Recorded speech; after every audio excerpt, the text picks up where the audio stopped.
iyun dushanba kuni bir turkum xalqaro advokatlar Xitoy hukumatining Uyg'ur va boshqa musulmonlarga qaratilgan og'ir jinoiy qilmishlarni sotlash chaqirig'ini qayta ta'kidladi va xalqaro jinoiy ishlar sotiga yangi paketlarni ta'minladi. Birlashma agentligining xabar qilishicha, advokatlar o'tirg'i qo'ygan yangi dalil isbotlar xalqaro jinoiy ishlar sotining Xitoyning Uyg'urlarga qaratilgan zo'r ko'lamli kishilik huquq dafsandichiligini tekshirishdagi eng yangi tirishchanligi ekan. Yangi isbot 2018-yilda jazo lageridan qochib ketgan bir shohidning guvohligini o'z ichiga oladi. Guvohchi o'zining va boshqalarning qiyin qistoq qilinganligi va noma'lum moddalarni o'kil qilish orqali davolash tartiblariga majburlanganligi aytilgan.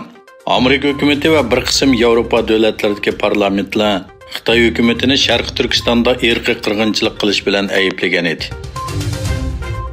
Kanada parlament a'zosi Sam Robre Kanada hukumatini Xitoy hukumati tomonidan ziyonkashlikka uchragan Uyg'urlar uchun harakat qilishga ilhomlantiradigan bir taklifni o'tirg'a qo'ydi.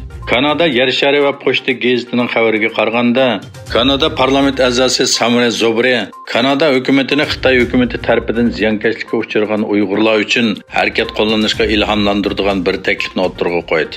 Kanada Yer shari va pochta gazetining xabariga qaraganda, Kanada parlament a'zosi Samre Zobre 2022-yil 6-oyning 20-kuni Avam palatasida Kanada hukumatining vatanidan ayrilgan va 3-bir davlatda yashayotgan 10 minglagan Uyg'urlarga panohlik berishga chaqirgan bir taklifni o'tirg'a qo'ydi.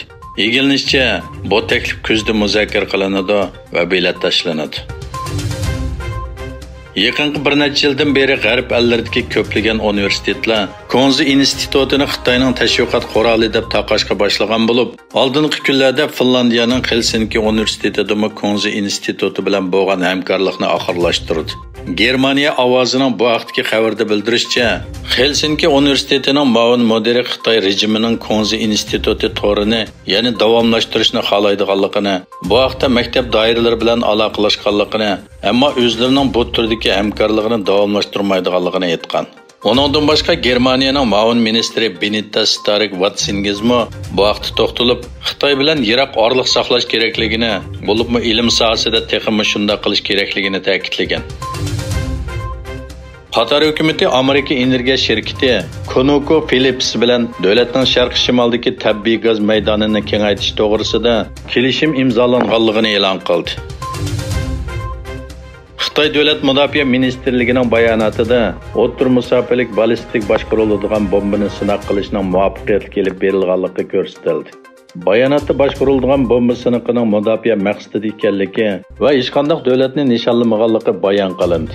Xitoyning bu sinoqining 6-chi ballistik boshqariladigan bomba qarshi sinoq ekanligi, boshqariladigan bomba sistemasining atmosfera sirtidagi nishonlarga zarba bera oladiganligi o'tirg'a qo'yildi. Hong Kongning simvollarining biri bo'lgan Leylimi restoranining 6-oyning 18-kuni Janubiy dengizda boshqa rayonga yetkilayotganda nachar havo rayi sababdan cho'kib ketganligi e'lon qilindi. Egilishicha, taxminan 80 metr uzunlikdagi Leylimi restoran 40 yildan ko'proq vaqtdan buyon kanton taomlari mulozimati sunib kelgan.